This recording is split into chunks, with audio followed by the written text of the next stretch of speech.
the phenomena of Nakba, but the phenomena in Nakba in a kind of a global perspective, meaning that we all know about the Palestinian Nakba. I can tell you that even in Israel, most students speak about the Palestinian Nakba. Most people do not even know about the Jewish Nakba. I mean, I guess the people here know about it, but generally speaking, most people do not even know what happened. They are not familiar with the phenomenon. Now, in order to understand the whole phenomena of what happened, Palestinian Nakba, Jewish Nakba, we have to remember actually historically what happened. What is a story?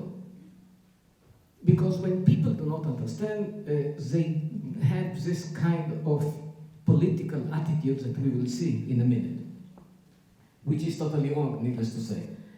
Anyway, I'm going back more than 100 years ago. The world was actually ruled by mainly empires. When the world was ruled by empires, a lot of peoples, we can see there's so many empires that most of them, of course, during the time collapsed. And in what we call today Israel or Palestine, there was not any state, it was part of the Ottoman Empire. If you will look at the map, historical maps, any kind of map, you will not find the name Palestine.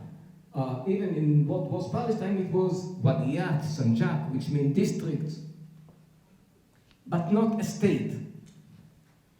Anyway, in many places in the world, people were looking for self-determination. They did not want to live under any imperial rule. And when people looked for kind of independence, they were looking for self-determination. Now, just to speak about what was in Palestine, there are many sources about what was in that piece of land.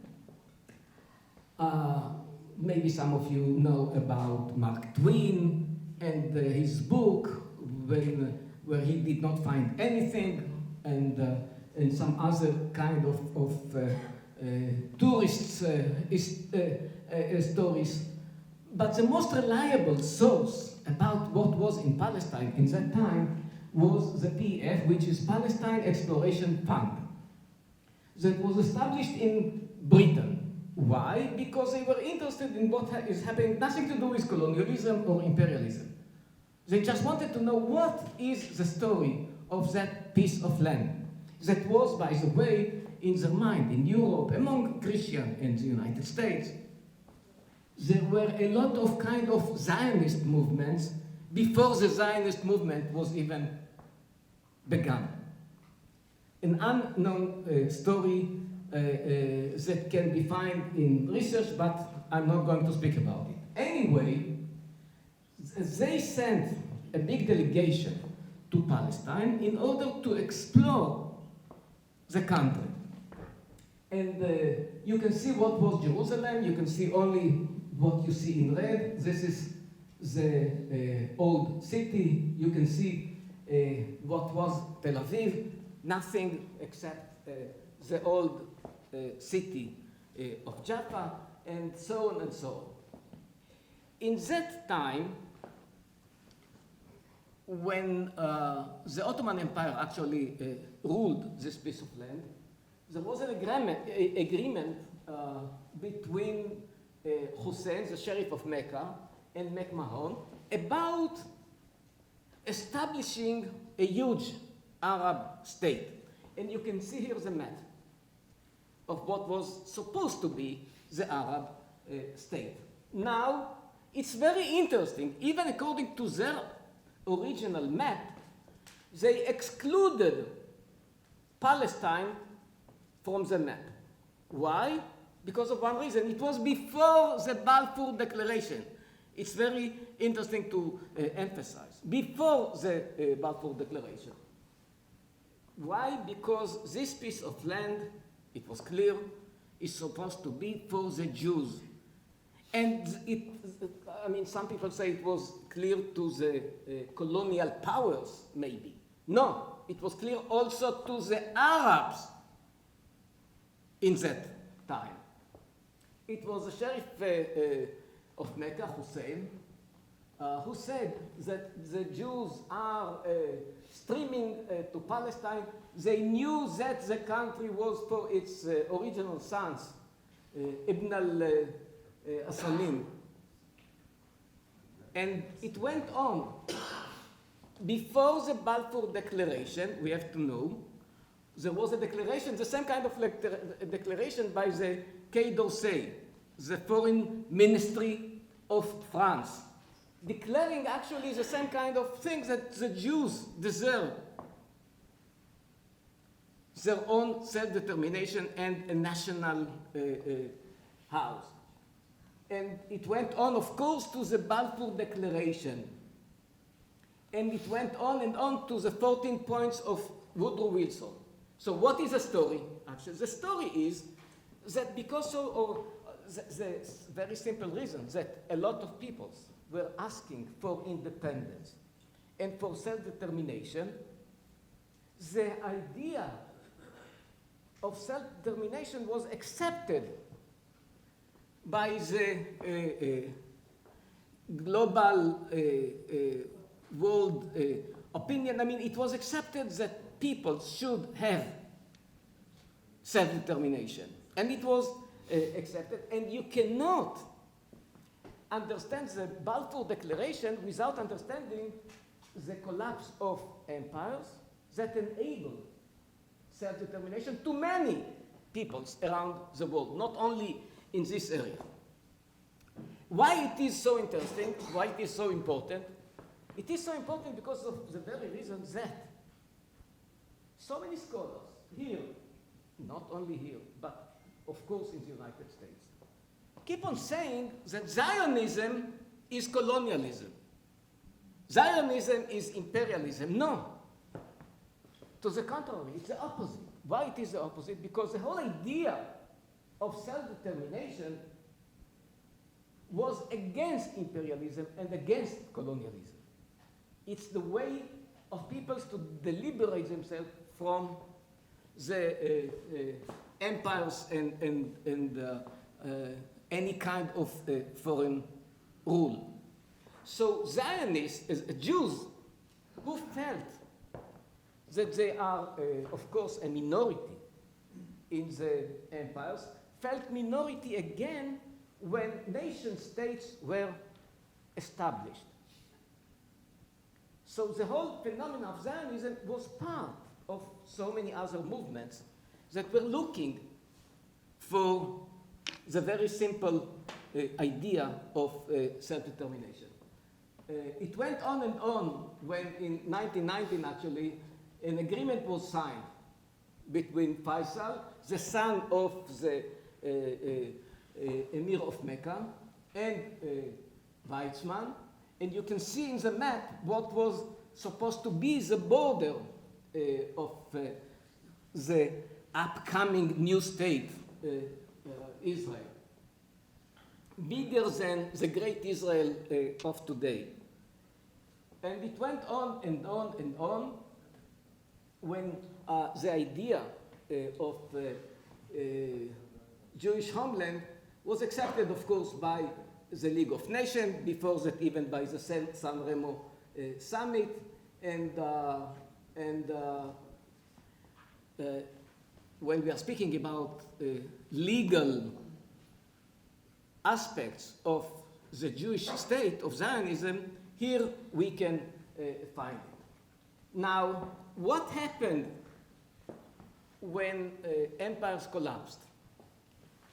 The main phenomena was a huge wave of population exchange.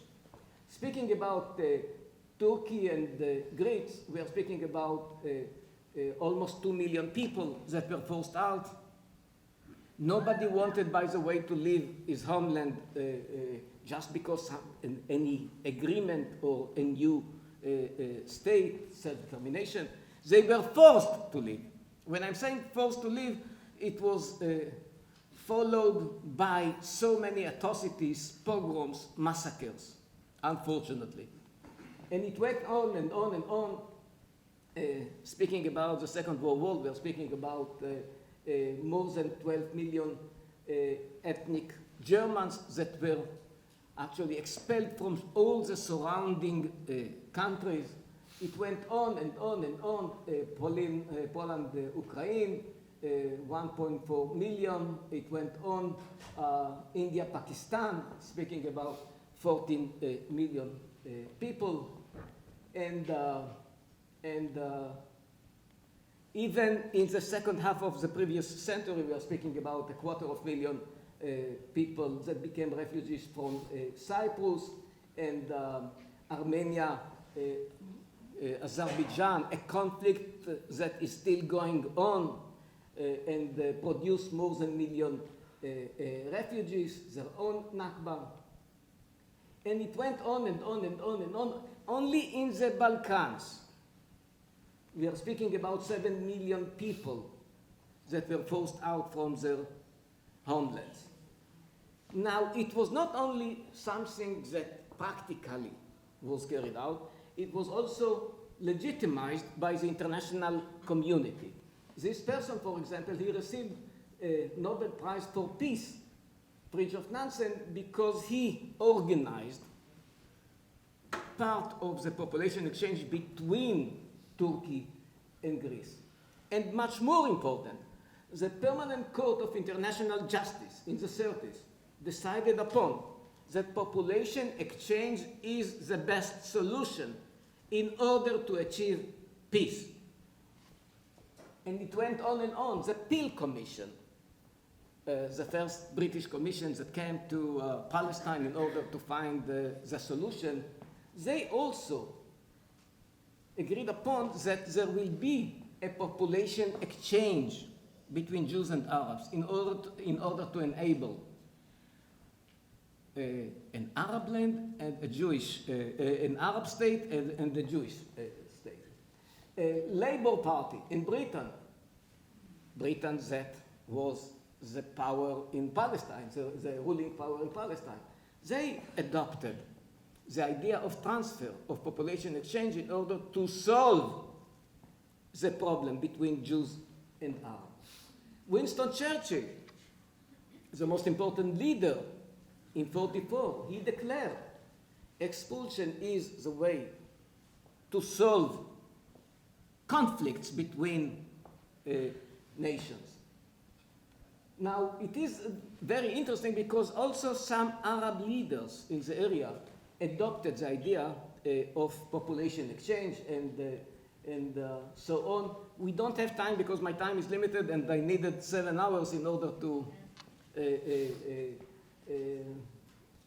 give all of what I wanted, but we don't have the time. Anyway, a lot of Arabs agreed upon that this is the best way. And I skip because we don't have time. What did we have also in the background?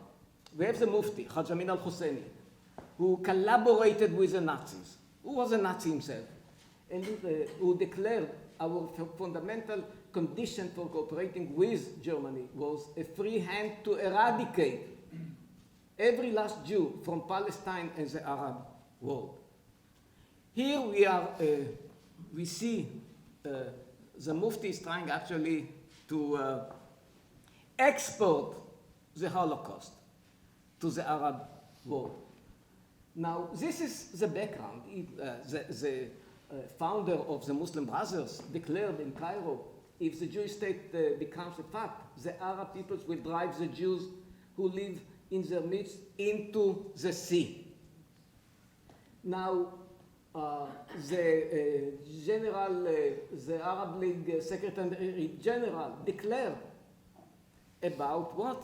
About extermination of the Jews if a Jewish state will be established. And it went on and on and on. We don't have time for all of it. And the Arab League decided upon that Jews are going, from Arab countries, are going to pay the price. And the New York Times headline the day after the Jewish state was declared, Jews in grave danger in all Muslim lands. And a huge wave of pogroms was carried out.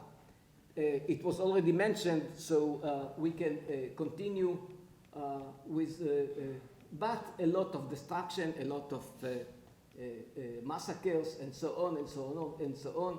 It was already mentioned.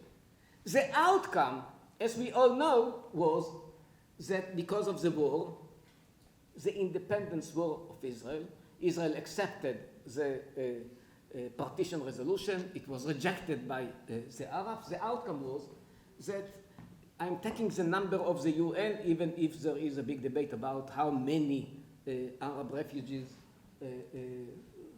became because of the war. Anyway, 711,000 Arabs. I'm saying Arabs, I'm not saying Palestinians, I will explain. And a bigger number of Jews, as was already mentioned, became refugees. They fled, they were expelled, and in most places, their property was confiscated. And this is the outcome, actually.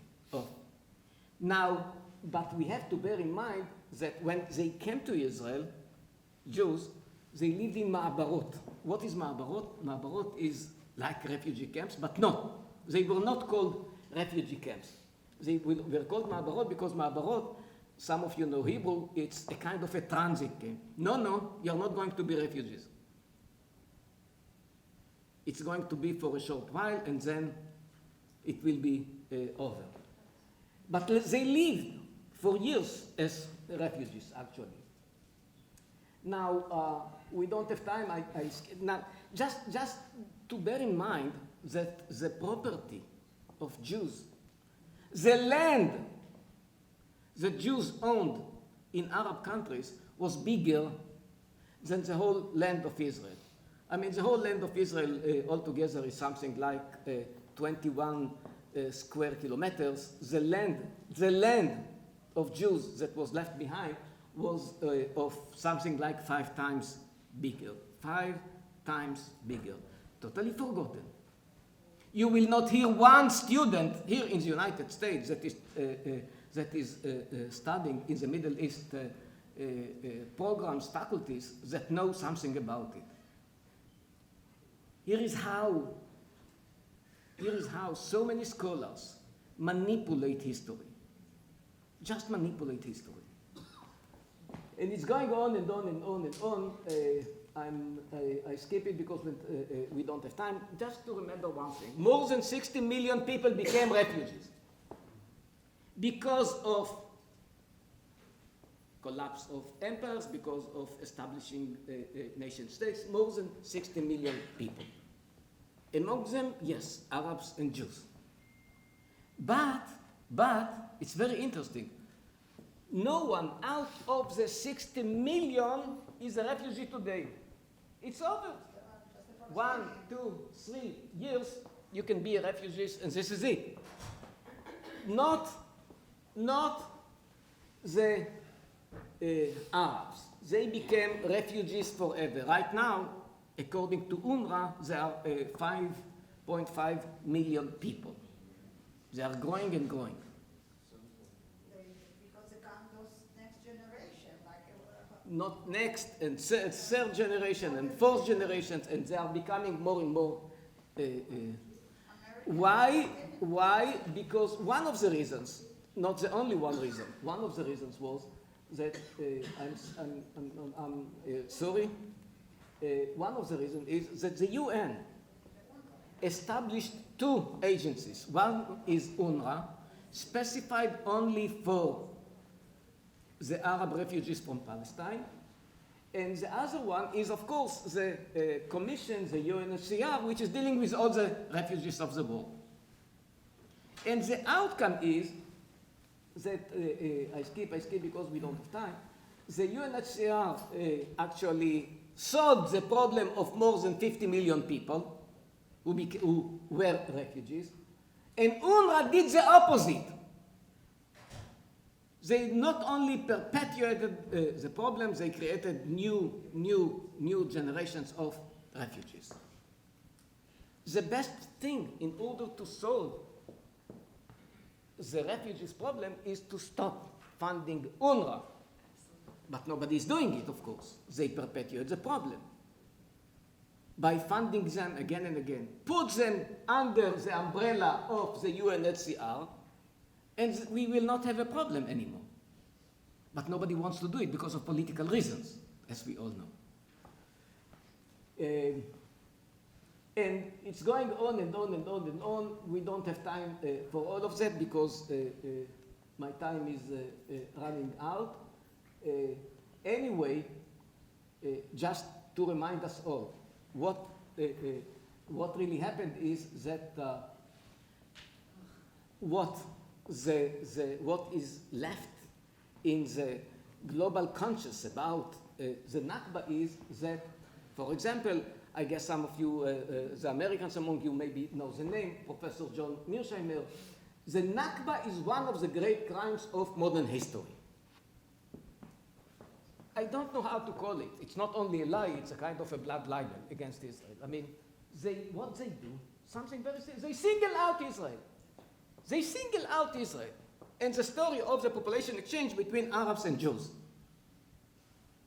And then they create a monster which is called the Nakba. Hey, but 60 million people experience a kind of Nakba. How come that you don't speak about them? How come?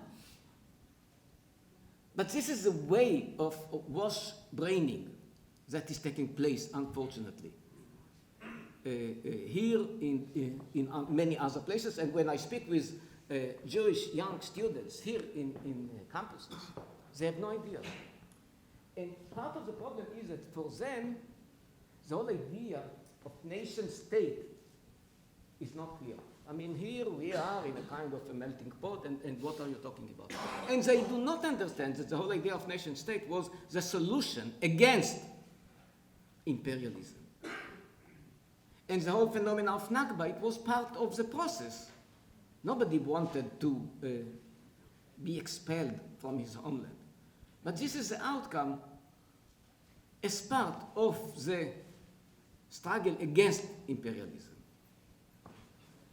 And it's going on and on and on when we don't have time, but we see what is happening today in the propaganda against Israel. They are carrying, like we have the keys to our homes, and demonstrations, and so many scholars, we don't have time to see all of them speaking about the rights of the refugees, and so on. Nobody is speaking about the right of the Jewish refugees. What about their property? There is a huge difference, by the way, between the refugees from Palestine and the refugees from the Arab countries. The difference is very simple. Jews never declared war on the hosting of the original countries. Arabs in Palestine declared war of extermination. And as we all know, and I'm saying it if some of you don't know, for example, in Sudetenland. What happened to your mic? You hear me or not? Yeah. You hear? Yeah. Ken Pablo.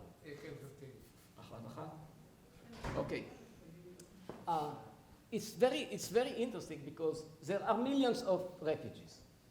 They do not receive their property back, even according to the international law. But there are some groups, one of them is of course Jews, that receive their property back. Why? Because if you are the victim, you have the rights for compensation. You have the right to receive your property back. But not if you are the attacker, if you are coming from the aggressor side.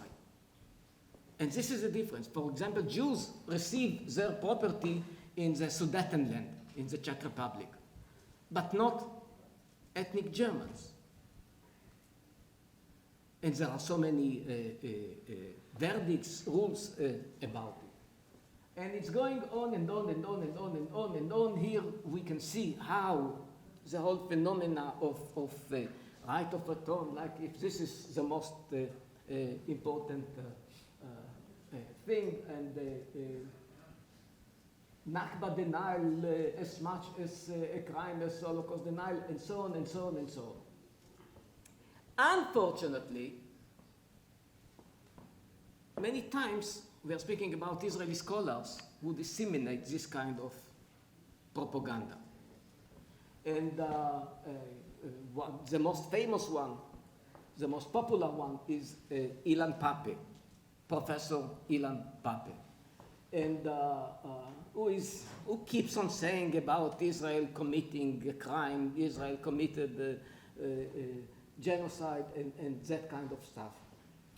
We don't have time to go to the story of Ilan Pappé and the huge damage that he creates. And with his propaganda against Israel, I can just say that Professor Benny Morris, who used to be his friend, by the way, 20, 30 years ago, published an article about his most popular book that in every faculty about the Middle East, they learn here. And he published a review about his book, and where he said that actually he did not find one page without manipulation or lie. Unfortunately, this is what the students here receive. And the struggle against it, I call it Industry of Lies, and I published a book by the name Industry of Lies, but the struggle against it is not simple and not easy. We don't have, of course, to give up, but I don't know somebody about the time. How long do I have? If I have time at all? Keep going. Hmm? No, keep going. What? Okay, they give me 5 minutes. Okay. No, because if they will not give me 5 minutes, I'm not going to leave you for the whole afternoon. So it's better to limit me. And I have to say something about why I call them Arab refugees. I call them Arab refugees because under the British mandate, the only Palestinians were the Jews. My parents who grew up under the British mandate, they were Palestinians. Every Jewish institution in that time was called Palestine something. Palestine Post, it's the Jerusalem Post of today. Palestine Bank is the National Bank of Israel today. Needless to say that it was established by Jews in London, and so on and so on. The Arabs in Palestine call themselves, define themselves as Arabs, because Palestinians were the Jews. The name Palestine was used by Christians, not by Jews and not by Arabs, and not by Muslims. So the whole idea of Palestine in that time was something that belonged to the Jews, not to the Arabs. But it is not clear because many people here in the United States, okay, you occupied the Palestinian state. We did not occupy any Palestinian state. Because there was not any Palestinian state, there was not any Palestinian identity. But, there's so many lies that so many students are exposed to, it's frightening in a way. It is frightening. They have no idea what they are talking about. Needless to say that the main problem, I will just say some words about the peace process. Yes, we need peace. Yes, we need reconciliation with the Arabs. Needless to say. And we had some peace initiatives in the last more than 20 years. Ehud Barak, it was in Camp David Summit in 2000. Immediately after, it was Bill Clinton with his own plan, and on and on. Ehud Olmert in 2008. Barack Obama and John Kerry in 2014. And let me tell you something. It all failed not because of Israel. Israel never said no. I mean, I can go back to Peel Commission and to the partition resolution, when Israel said yes and the Arabs said no, but they kept on saying no. Not because of the settlements, by the way. And you can have any idea, any political idea about the settlements as you want. Fair enough. But it was not because of the settlements. It's because of one demand, which is called right of return. Right of return. Right of return. So the problem of the refugees, that it's not 700,000 anymore, it's more than 5 million.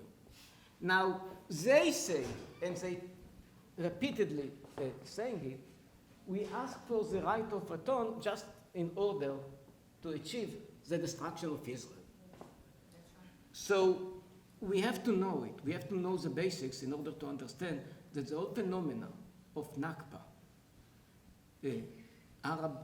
Palestinian Nakba, Jewish Nakba, first of all, was part of history of so many nations.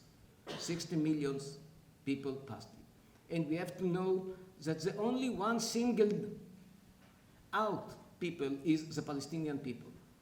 Why? Because the international community did not